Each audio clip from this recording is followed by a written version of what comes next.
Hi, this is Munson with Munson Music. I'm going to talk about how you can play a song called Dedicated to Christmas Lee. And this is sort of for one of my other guitar students, Ezekiel. Hey Zeke, how's it going? I hope this helps you kind of prepare for what you're preparing for. But we end up capoing this on 6th fret to walk through a couple things. We kind of take off the capo and just kind of go to root position. And chord-wise, actually we'll talk about the chords and then we'll kind of go through some of the licks. We start off on an A minor chord. Normally you do this first finger on the B 1st fret, second finger on the D 2nd, third finger on the G 2nd. And if you strum all those together, that sounds an A minor chord and it sounds really, really sad. Now around A minors in general though, it can be kind of cool to lift the first finger, make it an A sus2, or you could add in the pinky on the B 3rd fret for an A suspended chord and kind of say some stuff around it. Or you may dig on lifting off the 3rd finger and making it an A minor 7. Or adding in the pinky on the high E 3rd for an A minor 7. Or randomly, a drone voicing for an A minor chord could be an A7 sus, doing first finger on the D 2nd, second finger on the G 2nd, third finger on the B 3rd, pinky on the high E 3rd. It sounds more unresolved, doesn't quite match the tune exactly, but definitely a voicing to have in your head somewhere. And then from the A minor, we go to a D minor chord. And normally we do this first finger on the high E 1st fret, second finger on the G 2nd, third finger on the B 3rd. And if you strum the D string to the high E string, that sounds a D minor chord and it sounds really sad. You may also dig on lifting off the first finger and making that a D sus2, or adding in the pinky on the high E 3rd for a D suspended and kind of saying some stuff around the D minor. Or you could even take that A7 sus voicing we were just doing, and if you lift off the second finger of that and put the first finger on the G 2nd, that'd be another way to get to the D suspended if you're looking for some really easy chord options, or even taking the A7 sus and lifting off the first finger, get you a D suspended. And then from the D minor, we'd be going to a G major. Normally you do this first finger on the A 2nd, second finger on the low E 3rd, third finger on the high E 3rd. And if you strum all those together, happy sounds of G major. Now you may also dig on putting the third finger on the B 3rd, pinky on the high E 3rd. It's kind of another voicing for the G major. So, if you're looking for easy ways out, you could use that A7 sus to the D suspended to the 4th finger G. And then from the G, we'd be going to a C major chord. Normally you do this first finger on the B 1st fret, second finger on the D 2nd, third finger on the A 3rd. And if you strum the A string to the high E string, the happy sounds of C major. Now you may also dig on lifting off the first finger, making that a C major 7, or taking the pinky and adding it in on the B string on the 3rd fret, get you a C major 9, kind of say some stuff around the C chord. Or another way to play C major 9 would be doing first finger on the D 2nd, second finger on the A 3rd, third finger on the B 3rd, pinky on the high E 3rd. It's kind of a C major 9 voicing. So you could leave the 3 and the 4 down through the whole tune if you were digging on that kind of A7 sus to the D suspended to the G major with 4 finger to the C major 9. That'd be kind of a cool, easy way to do it if you're looking for easy options. Now strumming wise through the tune, you may want to try just a down count idea, doing kind of an 8 down on each chord. Kind of A minor, 2, 3, 4, 5, 6, 7, 8, D minor, G major, C major. And it might even be kind of cool to take the flat of your right hand and kind of lay it down on top of the saddle to kind of get a muted quality. Actually, there are parts of the tune where the chords almost sound like they're in the background. That might be kind of a cool thing to kind of play around with through the song. Or you could use a strum pattern. And one of my favorite strum patterns for a 4/4 like this is down, down, up, up, down, up. So took the A minor and just tried that a lot. You got down, down, up, down, up, down, down, up, down, up, down, down, up, down, up. Which would be a really slow pace for the tune. Kind of A minor, down, up, down, D minor, down, up, down, up, G down, down, up, down, C down, down, up, down, up. Now there are also some places, just speaking of different strumming patterns, where it almost feels like kind of a 4 down count, kind of 1, 2, 3, 4, and it might be kind of cool to do a down and then kind of kill the strings with your right hand. Kind of down, kill it, down, kill it, down, kill it, down, kill it, D minor, G, C. Something kind of a cool thing to experiment with too. Now the strum pattern that I was really gravitating to myself though is something called a 16th note strum pattern. And what I mean by that is if you're tapping your foot at the beat, right now we're dividing that beat into two parts with our down, down, up, down, up. So 1, 2, 1, 2. That's called an 8th note. What a 16th note is where you divide that into four parts. 1, 2, 3, 4, 1, 2, 3, 4, 1, 2, 3, 4. And one of my favorite 16th note strum patterns is a long down, down, down, up, down, down, up, down, up. And what I mean by that is if you take the A minor and do it down for 4, 1, 2, 3, 4, 1, 2, 3, 4, 1, 2, 3, 4. That's what you'd be doing on the first beat. Then on the second beat, you do it down on 1, down on 3, up on 4. So we're going 1, 2, 3, 4, 1, 2, 3, 4, down, down, up, down, down, up, down, down, up. And then on the third beat, you do it up on 2, down on 3. So it's kind of 1, 2, 3, 4, 1, 2, 3, 4, 1, up, down, 1, up, down, 1, up, down. And then on the last beat, you go down, up, down, right along with the 1, 2, 3, 4.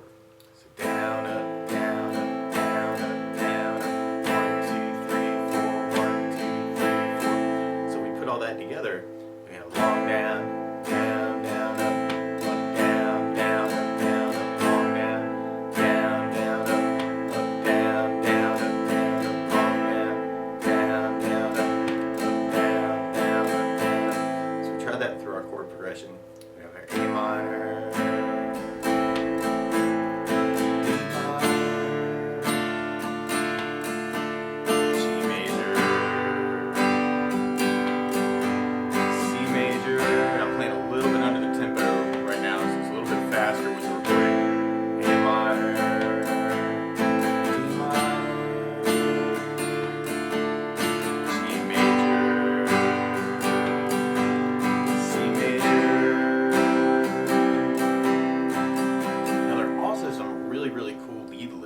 especially at the very beginning and kind of right after that around the chords. And if you kind of dig on that, actually the first lick actually doesn't turn up on the A minor chord at the very beginning, but kind of on the D minor. You hear this cool little lead lick where you can start 3rd fret on the B string, and if you do a hammer on with the 3rd finger and then do a pull off right after it, kind of a hammer on pull off idea, and then you add in a slide to 1st fret, which kind of all those kind of go together on one pick, which is kind of weird. 3rd fret on the B, hammer on to 5th, pull off back to 3, slide to 1. Then we add in 2nd fret on the G, 1st fret on the B. Then we go to 3rd fret on the B string and do a slide to 5th. And then we go back and do another 3 to 5 slide, and then end up on 3rd fret on the B. So we got 3, 5, 3, 1, 2, 1, 3, 5, 3, 5, 3.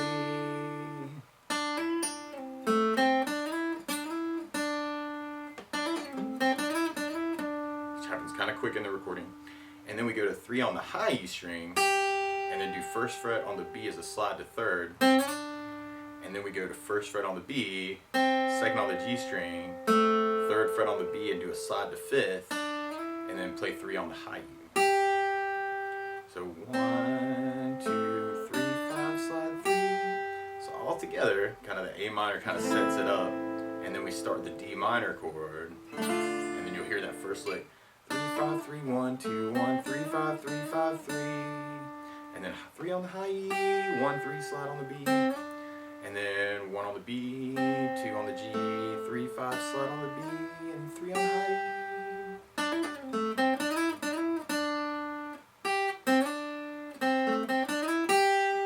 If you kind of dig on those licks.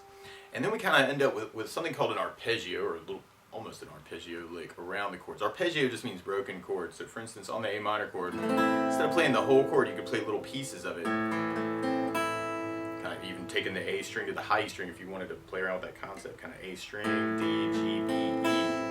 You take the D minor and do the D string to the high E. You can take the G and do the low E string to the high E string. And then the C major, we do the A string to the high E.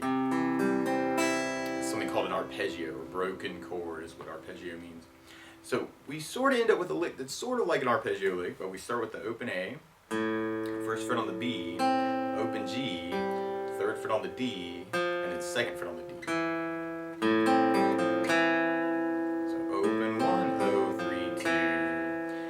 D minor, I'm cheating this slightly for the capo idea, but you could do open D, second on the G, first fret on the B, second on the G, and then do third fret on the B string as a slide to fifth, and then play 3 on the B.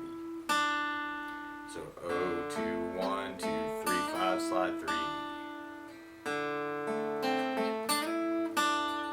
And then on the G, we end up with kind of like a full-fledged arpeggio where you start on the low E, but then we skip to the D, G, B, G, D, and then back to low E. So 3, 0, 0, 0, 0, 0, 3. And then on the C, we kind of play against the C major on the first note, but then we kind of end up with the C major, where we play the open A, second on the D, third fret on the A, open G, and then play the open D as a hammer on the second fret on the D. So kind of playing that open string and then putting down, I'm using the second finger for that, to kind of do a hammer on into 2. It's kind of that C chord lick. And then there's a cool little lick right after that where we could play the 3 to 5 on the B string as a slide, and then go to the B string, and this is almost like the first lick. We do the 3, 5, 3 hammer on pull off, and we could do the slide back to 1, and then we could do second fret on the G as a pull off to open G. So we'd have 3, 5, 3, 5, 3, 1, 2, 0.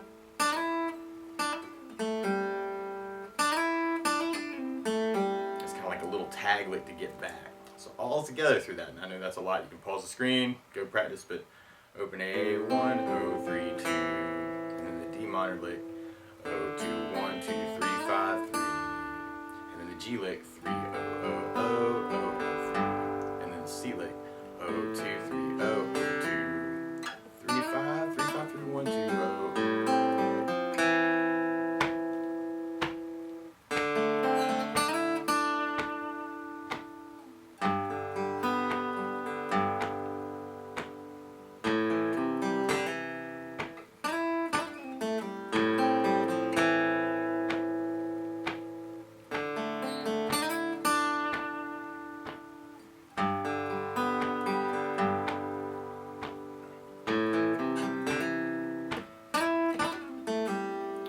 Kind of play around with those licks. I know those crazy licks.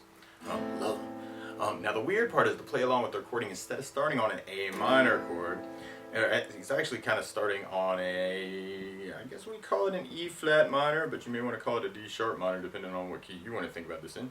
So what we could do is we could take the capo and put the capo on 6th fret, and now your A minor is really a D sharp minor, and your D minor is really a G sharp minor, and your G major is really a C sharp major, and your C major is really an F sharp major. And if you wanted to kind of follow those lead licks at the very beginning, you'd have that A minor, and then the D minor chord, and we throw in kind of our licks.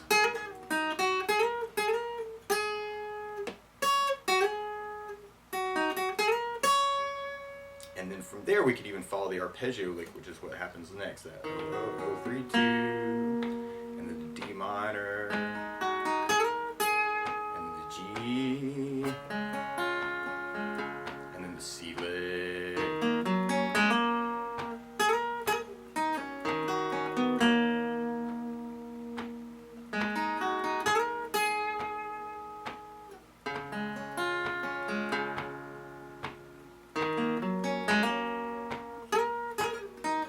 And then you could go into the chords, actually, kind of for the rest of the tune.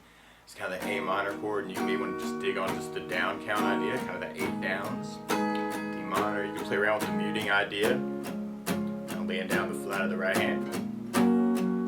Or there's definitely those spots where you can kind of do the down kill it. A minor, D minor,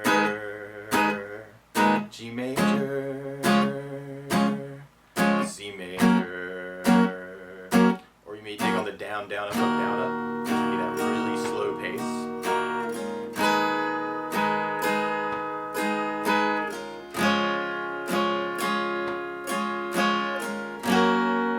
Or something else that I like to add to that pattern especially is bass notes. And a lot of times on that first down of the down, down, up, you could throw in a bass for the chord. So on the A minor, for instance, you could play the open A and then do your down, up, down, up. On the D minor, you'd have the D for a bass. On the G, you'd have the low E string for bass. And on the C you'd have the A string for the bass. So you can kind of try adding in those basses. A minor with an A bass, D minor with a D bass, G with a low E bass, C with an A bass. Or randomly, if you're fast enough, you can kind of get that to happen twice on each chord. So we want to experiment with that too if you're pretty good at the down, down, up, down, up. And trying it almost like a double time idea through the song. Or if you're digging on the 16th pattern, kind of that long down, down, down, up, down, down, up, down, up, D minor, G major,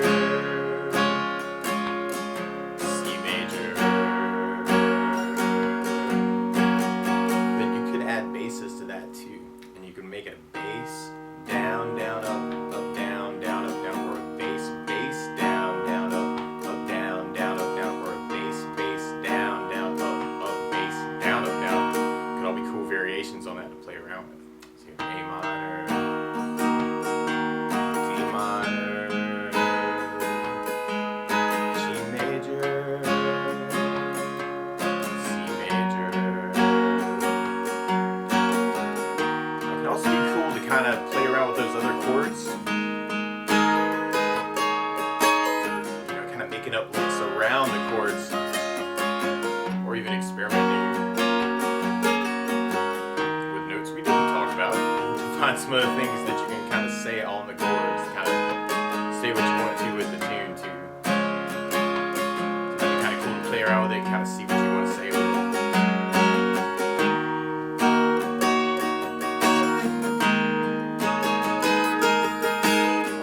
Strumming, if you have other patterns that you like, you know, feel free to take this lesson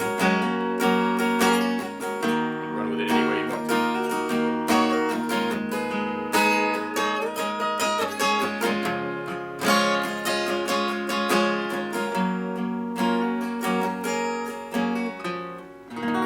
But that's the basics of how you can strum through Dedicated to Christmas Lee by Watsky. So good luck! Don't forget to subscribe.